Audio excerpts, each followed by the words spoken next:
गुजरात के इस लड़के ने बचपन में ही अपनी मंजिल को तय कर लिया, लेकिन मंजिल को पाना इतना आसान नहीं था। इनके रास्ते में न जाने कितनी रुकावटें आईं। कभी एग्जाम से आधा घंटा पहले एक्सीडेंट हो जाना, तो कभी आईएएस इंटरव्यू से पहले एक हफ्ते तक हॉस्पिटल में रहना।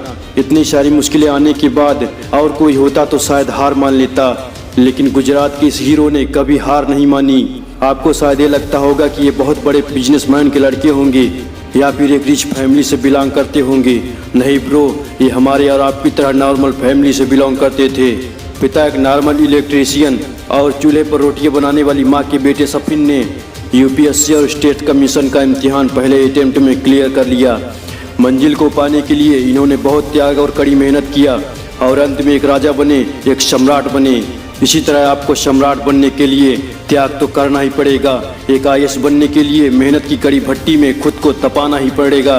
इतिहास में भी चंद्रगुप्त ने भारत का सम्राट बनने का सपना देखा था और उस समय उसके लिए चंद्रगुप्त बहुत संघर्ष भी कर रहे थे। उसी टाइम पे राजा धनानंद की डॉटर दुर्धरा से चंद्रगुप्त को प्यार हो जाता है और फिर चंद्रगुप्त के गुरु चाणक्य को यह सब मालूम पड़ा तो चाणक्य उन्हें मना करते हैं, नहीं तुम्हें यह सब नहीं करना है।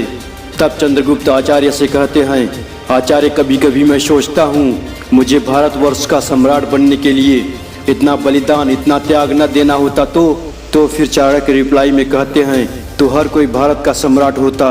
This is the fundamental rule of life. अगर आपको आईएएस बनने के लिए, आईपीएस बनने के लिए सेक्रीफाइस नहीं करना पड़ेगा, उसके लिए आपको त्याग नहीं करना पड़ेगा, तो आज इंडिया के हर एक घर में आपको आईएएस और आईपीएस मिलेंगे। लेकिन आज की यूथ की सबसे बड़ी प्रॉब्लम यही है कि उन्हें इस बात की चिंता ज़्यादा होती है कि यार कल दोस्त की शादी है, उसका बर्थडे है, अगर मैं नहीं गया तो क्या सोचेगा, वो मुझे ये तो ज़रूर बोलेगा मैं भी तेरी शादी में नहीं आऊँगा, अब क्या करूँ यार, मुझे तो जाना ही पड़ेगा। तुम्हारे पास जो टाइम है उसका मिसयूज मत करो मेरे भाई। बिलीव मी ब्रो, जब तुम एक आईएएस, एक आईपीएस ऑफिसर बन जाओगे ना, तो वह तुम्हें सामने से याद दिलाएगा, भाई तुमने इनविटेशन कार्ड नहीं भेजा, भाई मुझे भूल गया क्या।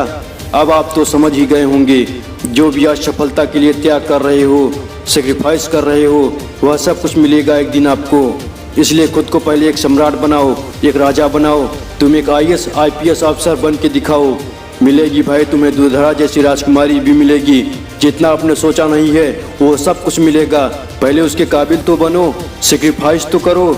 आईपीएस सफीन का जब इंटरव्यू होने वाला था तो वह 1 महीने पहले से हॉस्पिटल में एडमिट थे। जब वह 15 मार्च को हॉस्पिटल से निकले और 16 मार्च को दिल्ली पहुंचे और फिर 21 मार्च को इंटरव्यू दिए। अब आप सोचने पर मजबूर हो जाओगे इनका रिजल्ट जानकर। इन्होंने इंडिया के टॉप 2nd रैंक का इंटरव्यू पास किया।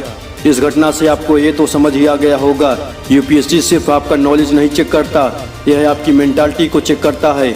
इसलिए पहले आपको मेंटली रूप से एक आईएएस, एक आईपीएस बनना होगा। अपने थॉट्स लेवल को आईएएस आईपीएस जैसा रखना होगा। जितने भी ऑफिसर बनते हैं उनके अंदर पहले ही यह क्वालिटी होती है। आप एक आईएएस ऑफिसर तभी बन जाते हो जब आप प्रिपरेशन को स्टार्ट कर देते हो। और सबसे ज़रूरी, एक आईएएस के अंदर ऐसा क्या होना चाहिए जो उसे एक आईएएस आईपीएस बनाता है, वह होता है उसके अंदर का कॉन्फिडेंस। सोचो अगर आप उस सीट पर बैठ जाते हो, आपके सामने कोई क्वेश्चन आए, we will be able to handle the issue.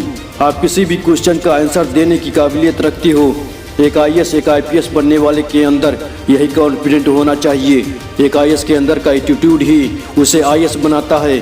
चाहे आप कॉलेज में हो या कोई जॉब कर रहे हो, अगर आप यूपीएससी का प्रिपरेशन कर रहे हो तो आपको खुद के अंदर एक आईएएस का कॉन्फिडेंस लाना पड़ेगा, सेक्रीफाइस करना पड़ेगा। Most of IAS officer decision making, आपके अंदर डिसीजन लेने की काबिलियत कूट कूट कर होनी चाहिए। सो माय ब्रदर, अपने टाइम को बर्बाद करना अभी छोड़ दीजिए and invest your time for her goals. अपने समय का मिसयूज करना बंद कर दीजिए। अपने समय का इन्वेस्ट केवल व केवल अपने गोल्स के लिए कीजिए। एक आईएएस बनिए, एक आईपीएस बनिए, अपने देश का सम्राट बनिए। सम्राट बनकर देश में अपना और विश्व में देश का नाम कीजिए। जय हिंद, वंदे मातरम।